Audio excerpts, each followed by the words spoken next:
Verser du lait dans ton thé ou ton café peut faire des dégâts si tu ne le fais pas correctement.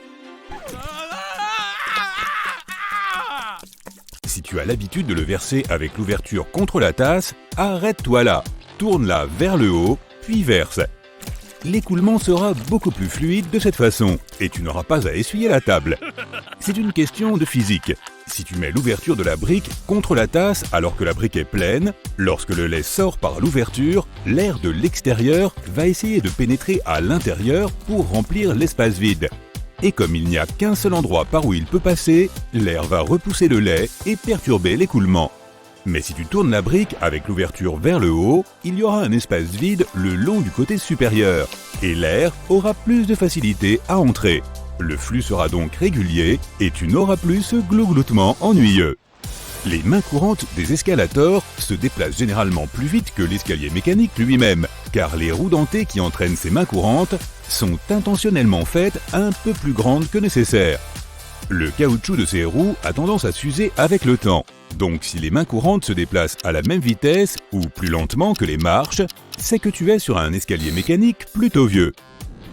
En parlant d'escaliers mécaniques, dans les stations de métro qui en comptent 3 ou plus, la majorité d'entre eux iront dans une direction différente selon l'heure de la journée. Par exemple, dans le centre-ville, il y aura 2 escalators ou plus qui monteront le matin et descendront le soir, et vice-versa en banlieue. Cela est fait pour faciliter les déplacements des passagers. La plupart des gens travaillent en centre-ville, mais vivent à l'extérieur. Lorsqu'ils vont au travail le matin, ils trouvent plus d'escaliers mécaniques allant dans la direction dont ils ont besoin. Si tu t'es déjà inquiété de savoir comment les pilotes trouvent leur chemin dans le noir lors d'un atterrissage de nuit, tu peux être rassuré. Il y a un système d'éclairage incroyablement complexe au sol qui aide l'équipage à naviguer et il ne s'agit pas seulement des lumières rouges et blanches le long de la piste. Les lumières commencent en fait à apparaître bien avant celle-ci, pour que les pilotes puissent facilement trouver leur chemin. Et différents motifs signalent différents éléments que ton commandant de bord et son copilote connaissent par cœur. Tous les avions de ligne que nous empruntons aujourd'hui n'ont qu'une seule aile. Les premiers avions étaient appelés biplans parce qu'ils avaient 2 ailes, une sur le dessus et l'autre passant par le bas du fuselage. Elles étaient reliées par des jambes de force et des câbles, ce qui formait une sorte de boîte qui permettait à l'engin de ne pas se désagréger dans les airs. C'était nécessaire pour les vitesses plus faibles auxquelles les premiers avions volaient. Mais lorsque les moteurs ont gagné en puissance, la deuxième aile est devenue superflue. Toutefois, l'aile unique sert toujours de support à l'ensemble de la structure. Alors que rouler à 160 km/h sur une autoroute te fait ressentir l'excitation de la vitesse, voler à près de 1000 km/h te rend au mieux somnolent. C'est parce que tu ne ressens pas la vitesse réelle de quoi que ce soit. Tu ne peux appréhender la vitesse que par rapport à d'autres objets.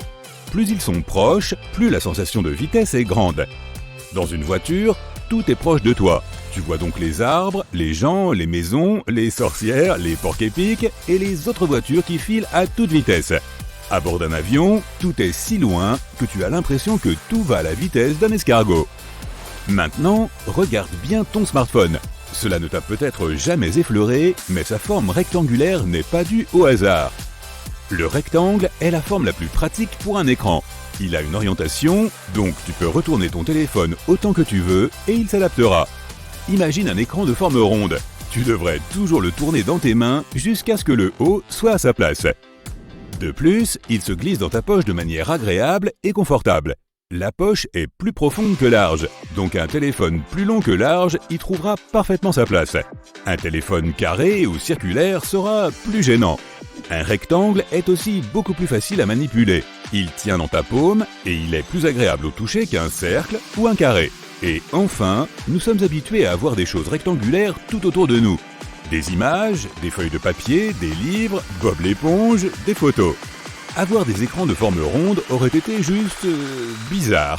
Il y a tout de même eu des tentatives de création de smartphones circulaires et carrés, mais comme tu peux le deviner, elles n'ont pas été un franc succès. En prenant des photos dans l'obscurité avec un flash, tu as dû remarquer que ton smartphone clignote plusieurs fois avant de prendre la photo réelle. Tu te souviens de ces horribles yeux rouges sur les vieilles photos faites avec un appareil photo argentique ou numérique. Cela se produisait justement parce que l'appareil ne flashait qu'une seule fois. Dans l'obscurité, tes pupilles s'agrandissent, essayant de capter plus de lumière pour mieux voir. Et lorsqu'elles reflètent le flash de l'appareil photo, l'effet des yeux rouges apparaît. Avec les smartphones, le premier flash court fait se contracter les pupilles à cause de la lumière vive. Et c'est seulement ensuite que l'appareil prend la photo. Et tu ne ressembles plus à une créature de film d'horreur. Il y a 2 raisons principales pour lesquelles il n'y a pas de toilettes publiques dans le métro: la sécurité et l'argent.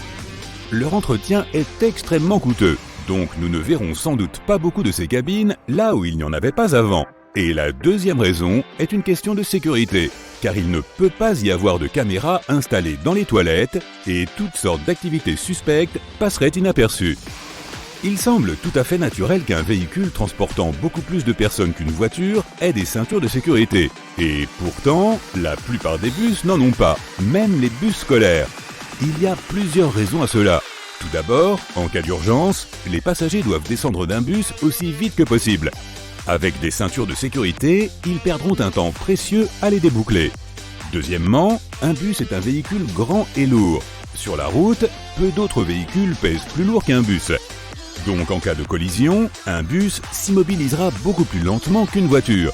Et même si ses passagers sentiront certainement l'impact, ils ne seront normalement pas autant blessés. C'est aussi la raison pour laquelle les passagers sont autorisés à rester debout. Si ton hôtel a des clés à carte avec des bandes magnétiques, assure-toi de mettre ta carte clé loin de ton téléphone portable et de ton portefeuille. Le problème est que les cartes clés sont souvent reprogrammées et qu'elles sont conçues pour que ce processus soit rapide et facile. Mais un aimant assez puissant comme celui de ton téléphone portable peut effacer ta carte clé et tu ne pourras plus entrer dans ta chambre. L'hôtel te fournira sûrement une nouvelle carte, mais tu vas perdre un temps précieux. Si tu as du mal à faire tenir tes tacos en place, utilise un moule à muffins. Mets le moule à l'envers, vaporise-le d'huile et place les tortillas dans les interstices. Fais-les cuire pendant environ 10 minutes à 180 degrés Celsius pour obtenir la texture croustillante parfaite.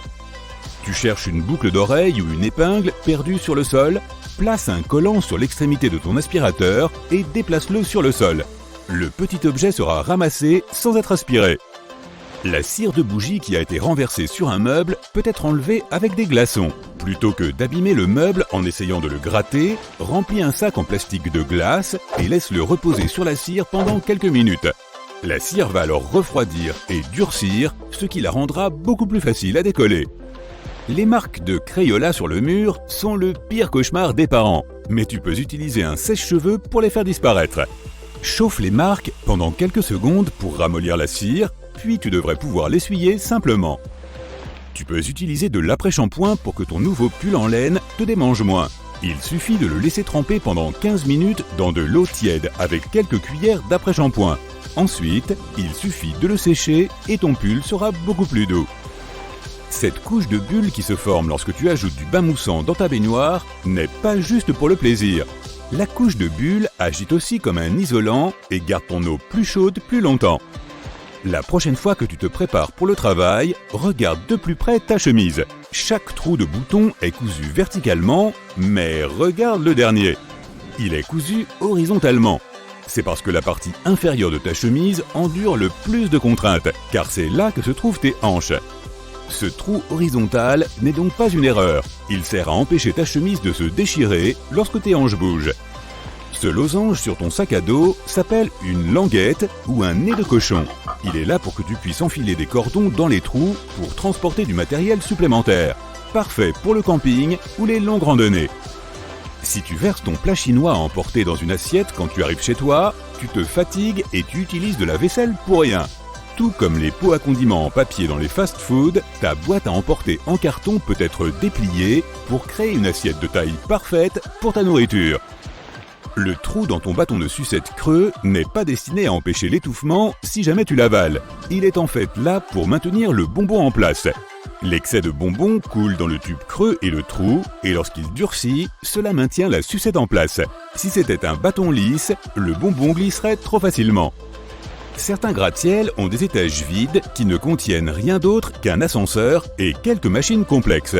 On les appelle des étages techniques, et les ingénieurs expliquent qu'ils sont là pour maintenir le bon fonctionnement du bâtiment. Mais c'est aussi un moyen de contourner les limites de hauteur. Certains gratte-ciel se voient imposer une limite au nombre d'étages qu'ils peuvent avoir. Comme les étages techniques ne comptent pas, ils ajoutent à la hauteur du bâtiment et le rendent plus impressionnant sans augmenter le nombre d'étages et violer la loi. Ces étages aident aussi à prévenir la propagation des incendies.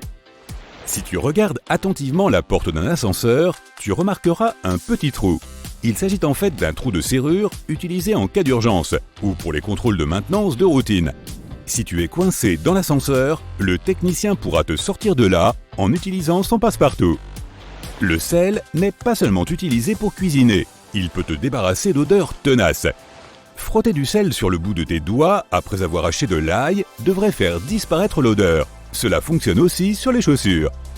Les grille-pains ont un tiroir secret en dessous qui peut être retiré pour que tu puisses nettoyer toutes ces ennuyeuses miettes de pain. Regarde le clavier de ton ordinateur portable. Il y a des petits reliefs sur les touches F et J, mais nulle part ailleurs. Lorsque tes doigts sont dans la position optimale pour taper, tes index doivent reposer sur ces deux touches. Les reliefs ont été ajoutés pour que tu puisses positionner correctement tes mains afin de taper sans regarder ton clavier. En lavant tes vêtements à basse température, ou mieux encore, en les lavant à froid, tu les feras durer 2 fois plus longtemps. Et en les faisant sécher sur une corde, le tissu durera aussi plus longtemps que si tu utilisais un sèche-linge. Moins tu les laveras, moins ils perdront leur teinte et rétréciront avec le temps. Cela te permettra aussi de faire des économies sur tes factures d'énergie. Les pages vierges des livres ne sont pas vraiment faites pour écrire des notes. C'est une question de processus de fabrication. Les livres sont imprimés sur de grands feuillets et un feuillet peut contenir 4 pages imprimées.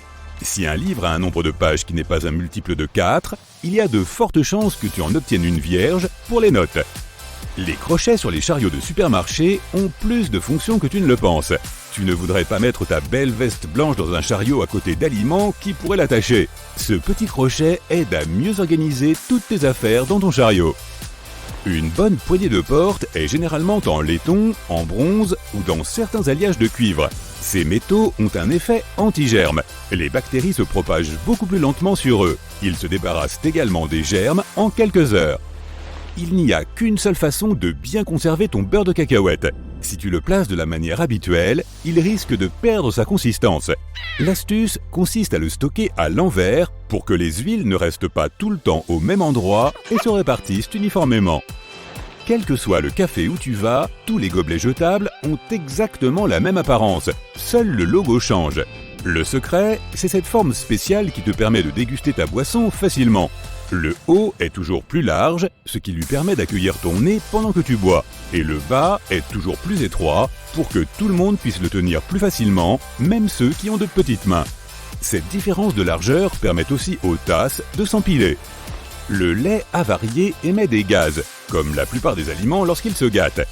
Un bidon de lait en plastique a une forme concave sur un côté. Lorsque les gaz se dilatent à l'intérieur du bidon, celui-ci se dilate aussi et la forme concave se bombe. De plus, si tu veux conserver du lait pour plus tard en le congelant, le bidon se dilatera aussi lorsque le lait deviendra solide puisqu'il occupera plus d'espace. Presque tous les mètres ont un bout en métal avec une petite fente à l'extrémité.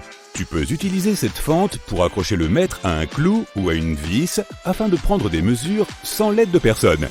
Parfois, cet embout possède une rangée de pointes le long du bord sur un côté. C'est pratique lorsque tu veux laisser une marque sans utiliser de crayon. Si tu as déjà goûté une cartouche Nintendo, tu sais qu'elle laisse un arrière-goût aigrelet en bouche. C'est parce qu'elles sont recouvertes de benzoate de dénatonium, l'une des saveurs les plus dégoûtantes que l'on connaisse. D'ailleurs, les marchands de glace n'en proposent pas. En fait, ce goût empêche les gens d'avaler les cartouches. Les bords rugueux des pièces de monnaie ne sont pas seulement une question de design. Autrefois, les pièces étaient faites de métaux précieux qui indiquaient leur valeur. Certaines personnes rognaient les bords, dépensaient les pièces limées avec la même valeur et faisaient fondre les copeaux pour frapper de nouvelles pièces. En vue d'éviter cela, le motif a été ajouté pour que l'on puisse savoir si une pièce avait été limée.